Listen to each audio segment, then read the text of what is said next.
નમસ્કાર, સમાચારો સાથે હું છું ઝિલન। સૌપ્રથમ જે સમાચાર સામે આવી રહ્યા છે, દિલ્હીમાં જીએસટી કાઉન્સિલની 2019ની પહેલી બેઠક મળી છે, ત્યારે આ બેઠકમાં મહત્વના નિર્ણય લેવામાં આવશે। જીએસટી કાઉન્સિલની આ 32મી બેઠક મળી રહી છે।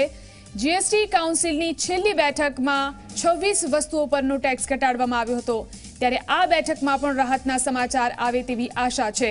જીએસટી કાઉન્સિલની બેઠકમાં અંડર કન્સ્ટ્રક્શન ફ્લેટ અને મકાન પર જીએસટી ઘટાડવા ઉપર નિર્ણય લેવામાં આવશે। કમ્પોઝિશન સ્કીમને લઈને પણ મહત્વની જાહેરાત થઈ શકે છે।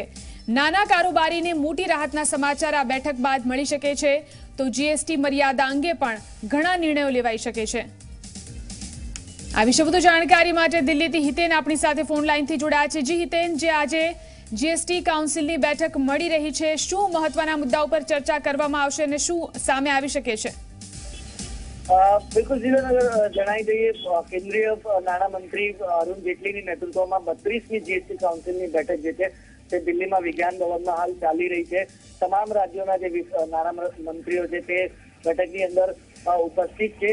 હાલ જે 3 દિવસ અગાઉ જીઓએમની બેઠક મળી હતી જીએસટીને લઈને, તે બેઠકની અંદર કેટલાક નિર્ણયો કરવામાં આવ્યા હતા। તે નિર્ણયોને આજે કાઉન્સિલના સમક્ષ રાખવામાં આવશે અને તેમાં જે માહિતી મળી રહી છે તે મુજબ કે અંડર કન્સ્ટ્રક્શન ફ્લેટ અને મકાન બંને પર જીએસટીનો જે ટેક્સ છે તે ઘટાડીને 5%ના સ્લેબમાં લાવી શકાય છે। સાથે સાથે કમ્પોઝિશન સ્કીમની સીમા જે છે તે ગત વર્ષે 1 કરોડ રૂપિયા કરવામાં આવી હતી, તે પણ વધારીને આજની 32મી જીએસટી કાઉન્સિલની બેઠકની અંદર 16 કરોડ રૂપિયા કરાઈ શકે છે। સાથે અન્ય કેટલાક નિર્ણયો, અન્ય કેટલીક વસ્તુઓમાં ટેક્સમાં રાહતનો નિર્ણય પણ જે છે તે લેવાઈ શકે છે। સાંજે 5 વાગ્યા સુધી રાહ જોવાની રહેશે, બેઠક પૂર્ણ થશે ત્યારબાદ ઓફિશિયલી નાણામંત્રી અરુણ જેટલી જે છે તે તમામ જાહેરાતો કરશે।